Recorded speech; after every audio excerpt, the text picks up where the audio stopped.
What's going on, people? And welcome back to Total Oz Spurs. And we're going to do something different a bit today. We're going to start talking about some transfers. We dabbled in that a bit in our last couple of videos, but today is going to be a video set on transfers. So, Delane, first of all, how are you, bro? Yeah, good, bro. Good. Happy. How's the baby, bro? How's the baby? Look, he's doing well. He's doing well as we all speak. But no, look, I'm really happy with these transfers that we got. This is hope we could get more in. Well, the Danjuma is confirmed Yeah, on loan with the option to buy, but Porro, I'm hearing mixed reports. I know that it's pretty much been official that we're going to sign him, but we're waiting until Saturday to announce it because they want him to play the final against Porto in the Cup. But first, let's go on to Danjuma first. We'll go on to Porro a bit later because all we've been talking about this transfer window is Porro. So, Danjuma, are you happy? Look, I don't know too much about Danjuma. I know he's been playing. He did play for Bournemouth. I think it was a few years ago, and then he got transferred out to Villarreal. But from what I see, him playing in the Netherlands, he looks like a player like a Bergwijn. He's kind of built like a Bergwijn. So look, I think that's what we're kind of missing. That attacking off the bench. The extra attacking off the bench, which I'm really happy about. But I haven't really seen too much. I don't really watch the La Liga, so I wouldn't really know too much about him. But from what I can gather, he's the kind of player that we need on that left hand side, especially for Son, who's not in form at the moment. I think Danjuma could probably push him to know you got to work a bit harder, or else I'm going to take your spot. Yeah, well, that's how I see it. I see it as a direct competition for Son. I don't know too much about Danjuma either. I did see him a couple of games at Bournemouth, but I don't really watch Bournemouth, so I can't really have I can't go deep down and say what he's good at. You see all the videos on YouTube, Twitter, the compilation videos. He looks great in 2 minutes, but we've got to look at his whole entire game. But from what I know, he's a one-on-one specialist. He's got the feet to take people on one-on-one. And that's what we're really lacking. Son really, really did that with, in the last couple of years. He was really good at taking people on. But lately he's been really, really bad. And you're right, with Danjuma, it's kind of like we're looking at, making Son compete for that left-hand side, but also bringing in that a bit of pace because, Son used to have really good pace, but I'm a bit worried about that because we don't really play behind the line. And, we kind of play more of go to the wings, cross it in. However, I'm not objecting to a difference in personnel on the left because I feel like we have not had an output from Kulu even on the right. He's doing well when he comes on, but we haven't had any outlet apart from Kane. Funny enough, the two midfielders. So having an extra person on the left, and he has a really good scoring record. I'm kind of looking at his stats. So his performance by competition, he's played 33 games in La Liga, 12 goals and 3 assists. So every half a game he gets. So every 2 games he gets a goal or assist. He's played in Championship, 33 games, 15 goals, 7 assists. And then he's played a couple of games in the Eredivisie and the Jupiler Pro League. He got 7 goals and 7 goals and assists in that league with 13 games. He did play 14 Prem games and got no goals and no assists, but I'm pretty sure that was off the bench for Bournemouth. So, we can't go too crazy about those stats. However, he has seemed like he can provide with goals and assists from that left-hand side, and I think he can play across the front three. So, I personally think this is what he should have been. If we're being honest, I would have rather with the way we're playing Richarlison at the moment, I would have rather Danjuma for free on a loan than Richarlison for 60 mil, purely because Richarlison prefers to play and plays his best in that striker role. Yeah. Whereas I felt like we needed cover for the wings because of the way Kane drops deep. It was easier switching out the wingers than it was switching out Kane because the way we play, Kane provides that creativity. So, look, I'm excited. I don't like the way he's been written off already, Danjuma. I don't either. I want him to start. I want him to start this weekend against Preston's. I feel like it's the best game for him to start in. Son's not playing well. We go into Man City next week. If Danjuma pulls off a really good game against Preston's, start him at City. I know it sounds crazy not starting Son, but what's Son done the last 15 games?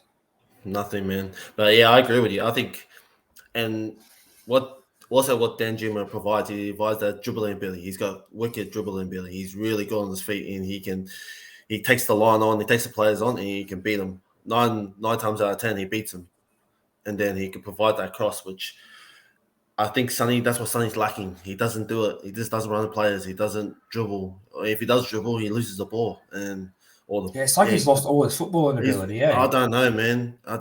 From the game against Fulham, there was parts of it where he got get the ball and the ball was just slipping out of his feet, and I was like, "Well, what's going on?" And I think Danjuma can provide a bit more. He can provide assists, goals, and just at this point in time, I think he can.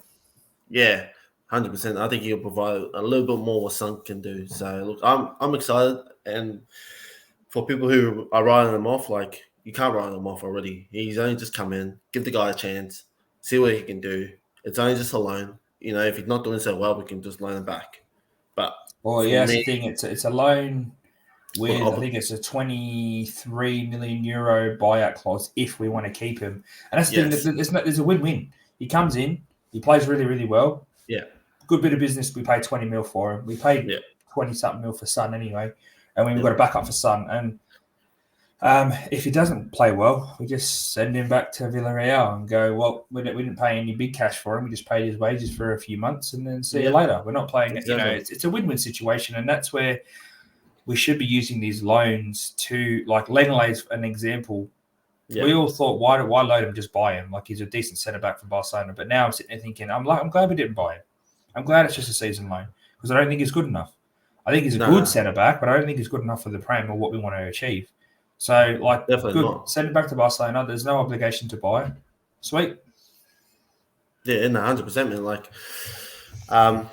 Look, I just think start him this week if he's fit, ready to go, and then see what he can provide for us. And look, I'm all for it. I think give the guy a go. I think he'll probably do a lot better what Son can do at the moment. But this will make Son realize I got a bit of competition now. I got to step it up. I'm not going to start every game. I just think Son's tired, bro. I just think he's played that many games. And everyone can say Kane and that, but Son plays different than Kane. Kane's not explosive. He's not powerful. He doesn't run all game. He's there. He just times it. Whereas Son's one of those players that you need him whizzing back to defend and whizzing back up the pitch to get the ball. I feel like he just needs that rest, and he might need that mental rest of not expecting to score every game. Sits on the bench and goes, all right, well, I'm not on the bench. If I come on, I'll try and score. If I don't come on, it's all good. I'm a substitute at the moment. I think that's we need to change his mentality of, I was Golden Boot winner last year, I need to score goals, to, you know what, I'm not starting at the moment. So when I come on, I'll try and score. But if I don't, I can just say, I'm a sub. What do you expect me to do? I've only got 20 minutes to score a goal. I feel like there's a mental block there that he has, and it's affecting his whole game, not just his dribbling and that. I do feel like he's very limited in what he does, but he does it really, really well. Whereas someone like Kane can, no matter even if he's playing bad, he still has assets to his game that still help the team. But on to Porro. So finally, after 20, what's the date today? The 27th. So 27 days, we finally agreed a fee, and it's the fucking release clause that they've always wanted. But you know what's funny about? He's already agreed personal terms Tuesday. He agreed personal terms ages ago. Yeah, it was the fee for him from Sporting. What was the issue? So, from my understanding, is we've dropped the money from the sale of Edwards. So if they sell him, they don't have to pay us as much percentage wise, and we're paying 45 million euro his release clause, and the option of allowing him to play in the cup final this weekend and after that he comes to us. Now, I think that's stupid because it really would have been a nice game to bring him in against against Preston's. However, I mean, if that's what Sporting want to do and they're willing to allow it, we can't complain because I think this is the first right back, apart from Trips, that we could say that could really live up to what Walker was when we had him in that Poch team. Mm-hmm. I really think, like, looking at this guy's stats now, like he's only scored 2 goals for Lisbon. He's providing his crossing ability is sick. He's probably one of the best I've seen so far. Like he can cross a ball, like, and can you imagine him and Kulu partnering each other? Porro will just come behind him and just whip a ball into Kane, and Kane's going to header it. You know it. Well, but that's where I think it's going to assist our game more. Is everyone knows Kulu's going to cut in, right? So the left back can just let him push him inside or push him out. Now, if we've got Porro bombing on the right hand side past him, the left back and the centre back are going to go, fuck, you've got to go chase Porro because if he gives it to Porro, Porro's whipping it in. But I've got to fucking make sure if Kulu cuts in, he doesn't whip it on his left. And that's the thing. I feel like Doherty gets forward more, but he doesn't have that intent, that fear of, oh, fuck, he's got that pace. He can just blitz me and put a ball in, and it's fucking 1-0. And you're right. I feel like with his pace and his crossing down the right-hand side with Kulu, it'll actually allow Kulu to get into the game more because he'll be able to cut in on his left, have shots. He'll be able to feed Porro on the right, or he'll be able to do what he does and fake to the left and cross it to the right and be unorthodox. So you're right. I feel like Porro's going to really help Kulu's game. Yeah, and look, he's defensive wise, he's not that great. I've seen the stats. His defensive work is not that great, but I think Conte might be able to work some with him. He might be able to improve his defense, which that would really help his game as well. But other than that, like from what we've seen from Champions League when he played against us, he was tearing us apart. He made Perisic look stupid. Like he was just tearing, he was just whipping balls, up and down the field, and that's what we need. Emerson doesn't do it. He stops and just does his little freaking dance. Doherty, he doesn't do as much, and that's what he does get in the box, which I admire him for getting in the box. And he's not going to get game time, so he's going to be going out alone. But I think with Porro, he can really, really do some damage for us on that right-hand side behind Kulu. I think our right-hand side would be pretty much our damage side. Like our left-hand side would be all right with Perisic, Davies, and Son or Danjuma, but I think our right will be the dominant. Well, I think that's what it's hard because I really wanted a creative midfielder and a centre back and a right wing back. That were my 3 positions. I think we all agreed that we needed.